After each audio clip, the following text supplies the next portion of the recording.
हरे कृष्णा सभी को। आशा करती हूँ आप सभी बहुत अच्छे होंगे। आज हम अजा एकादशी के कथा सुनेंगे और यह व्रत किस प्रकार करना चाहिए और इसका क्या महत्व है ये जानेंगे। तो चलिए शुरू करते हैं। अजा एकादशी को सभी उपवासों में श्रेष्ठतम कहा गया है। शास्त्रों के अनुसार ऐसा माना जाता है कि जो व्यक्ति विधि विधान से इस व्रत को करता है उसके समस्त पाप नष्ट हो जाते हैं और अंत में वह स्वर्गलोक को प्राप्त होता है। और यही नहीं, यदि अजा एकादशी की कथा को भी आप सुनते हैं तो उससे व्यक्ति को कठिन तपस्या, तीर्थों में दान, स्नान आदि मिलने वाले फलों से भी अधिक फल मिलता है।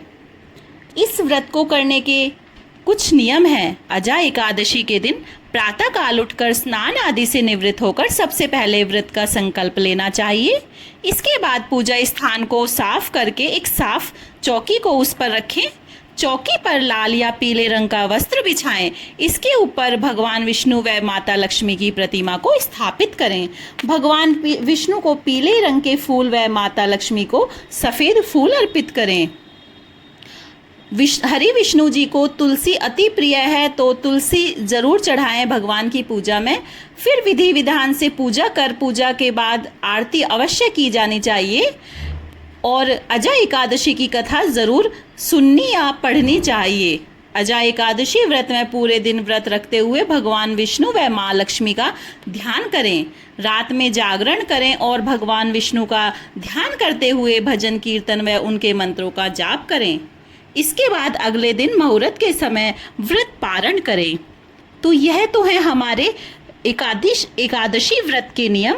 अब हम अजा एकादशी की व्रत कथा को सुनते हैं। कुंती पुत्र युधिष्ठिर बोले कि हे जनार्दन, अब आप मुझे भादों की कृष्ण पक्ष की एकादशी के बारे में बतलाइए। उस एकादशी का नाम तथा उसकी विधि क्या है सो विस्तार पूर्वक कहिए। श्री कृष्ण भगवान बोले कि हे युधिष्ठिर, भाद्रपद की कृष्ण पक्ष की एकादशी को अजा कहते हैं। जो मनुष्य इस दिन भगवान की भक्ति पूर्वक पूजा करते हैं तथा व्रत करते हैं उनके समस्त पाप नष्ट हो जाते हैं। इस लोक और परलोक में सहायता करने वाली इस एकादशी व्रत के समान विश्व में दूसरी एकादशी नहीं है। इस एकादशी की कथा इस प्रकार है। प्राचीन काल में एक चक्रवर्ती राजा हरिश्चंद्र राज्य करता था। वह अत्यंत वीर प्रतापी तथा सत्यवादी था। उसने किसी अज्ञात कर्म तथा प्रतिज्ञा से राज्य को त्याग दिया और अपने स्त्री तथा पुत्र को बेच डाला। वह स्वयं एक चांडाल का सेवक बन गया था। उसने इस चांडाल के यहाँ कफन लेने का काम किया, परंतु उसने इस आपत्ति के काम में सत्य को ना छोड़ा। जब इस प्रकार रहते हुए उनको बहुत वर्ष व्यतीत हो गए तो उसे अपने इस नीच कर्म पर बड़ा दुख हुआ और इससे मुक्त होने का उपाय खोजने लगा। वह उस जगह सदैव इसी चिंता में लगा रहता कि मैं क्या करूं। एक समय जबकि वह चिंता कर रहा था, गौतम ऋषि वहां आए। राजा ने उन्हें देखकर प्रणाम किया और अपने दुख की कथा सुनाने लगे।